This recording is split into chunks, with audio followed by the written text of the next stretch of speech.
10. edicija festivala IZIS s temo cevi, pipes, reflektira vlogo cevi v sodobni družbi. Ugotovili smo namreč, da je cev element, na katerem stoji naša civilizacija, ki poskrbi, da dovaja in odvaja v naša stanovanja, v naše domove vse, kar potrebujemo in vse, s čimer se nočemo soočiti. Poleg tega cevi sestavljajo naša telesa, skrbijo, da celice dobijo prehrano, skrbijo, da možgančki delujejo kot morajo in celoten program reflektira vlogo predmeta, ki brez smotra nima smisla, ki je votu, ki samo za vsebino pridobi na pomenu in Karlo Hmeljak v uvodnem tekstu zapiše, da je IZIS proces, ki daje pomen, torej kako festival nastaja, kako se vsi mi izredno potrudimo, da pomislimo vsako podrobnost in zadnji stavek uvodnega teksta pravi, da smo proces, ki ima smisel, da smo cev, ki postane piščal. In to je tudi vstopna točka, Karlov tekst, tu za mano na QR kodi, ki nas popelje do prve inštalacije, 30 milijard ton na leto, Nik Erjavec, nove produkcije za festival IZIS, ki tematizira, kako samo z našo prezenco, če tudi nimamo nobene intence vplivati na naše okolje, kako s tem, da obstajamo, če tudi z najbolj čistimi intencami vplivamo na okolje okoli nas.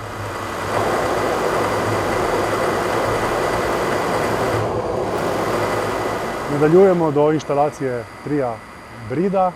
z Nove Gorice, pionirjev intermedijske umetnosti na Slovenskem, ki z njihovo cevjo Alfa nas soočijo s fizičnostjo predmeta, objekta, ki služi za naše ugodje, ampak ga ne vidimo in ga ne želimo videti. Pomembno je, da deluje, da se ne maši in da mi se z njim ne ukvarjamo. Vendar gledalca in gledalko postavimo pred samo fizičnostjo,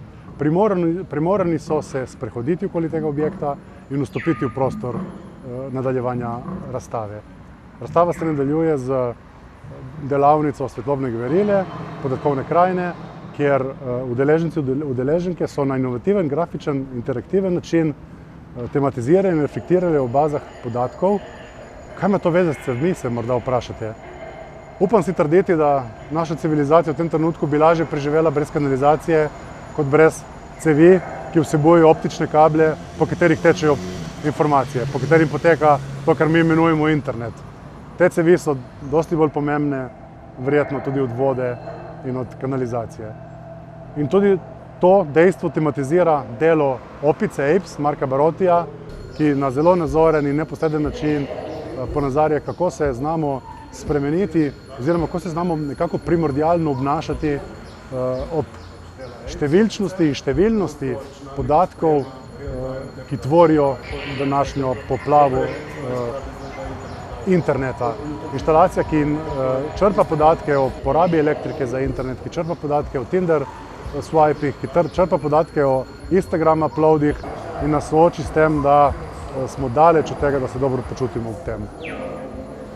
Iz tam našo pozornost pritegne inštalacija Heil Tereze Schubert, ki preko bioreaktorjev in alg CO2 spremenja v kisik.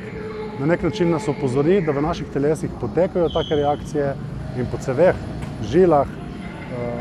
ki celicam dovajajo poleg hranil tudi kisik in odvajajo CO2. Postavitev izbrana na dimnikih, na ceveh za dimnike, naveže na našo proizvodnjo CO2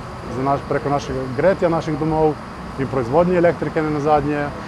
in nas opomne, da v naših telesih so cevi izredno pomembni elementi. Potem se v delu Sare Bezovšek pri veliki televiziji soočimo z še eno zanimivo cevjo in to so črvine v času in prostoru.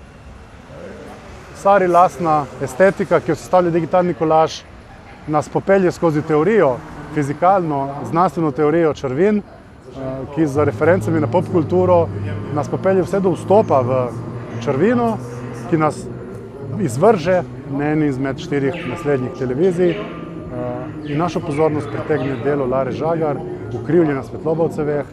ki poleg estetske funkcije reflektira tovarne prihodnosti, kot nosi naslov, in služi temu, da razmislimo, kakšne vsebine si želimo v ceveh prihodnosti obenem pa nas nekako umiri od vsega tega trušča prvega dela razstave in opazimo odprtino za vrati, ki nas pripelje do dela Maje Smrekar, Brute Force, ki nas sooči z objektom v formi molekule serotonina in nas prej sprašuje o našem modelu logike, o modelu razmišljanja in o dejstvu, da obstajajo ostali pomembni elementi medsebojne interakcije med ljudmi in živalmi, ki so onstran kalkulacije, ki so onstran fizike in ki v bistvu so enako pomembni kot vse to, kar predstavlja neka hladna podatkovna inštalacija. In zadnji del, rumena luč, nas pritegne v prostor, kjer je v naših domovih najbolj nasičen s stvarmi stranišče in preko stranišča vstopimo v zadnjo sobo razstave in se soočimo z delom Aresta, Marka Villanove, in sekvenca 11 minut pokaže, kako resnično cev postane piščal in kako je cev lahko tudi element, ki tvori kulturno identiteto, ki tvori umetnost in kako preko umetnosti ustvarimo občutke. In če je na začetku cev nekaj, kar vsebuje smeti, kar odnaša nelagodje in kar nas sooča z nekim občutkom nelagodja, je na koncu nek trenutek katarze.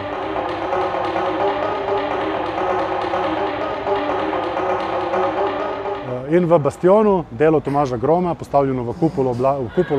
z 14 kanali Blaža Pavlice, z naslovom Ta veseli dan kulture, tematizira temo cevi, ki v naših domovih in v naših telesih dovajajo in odvajajo to, kar potrebujemo in to, kar nam je odvečno in skrbijo za naše zdravje.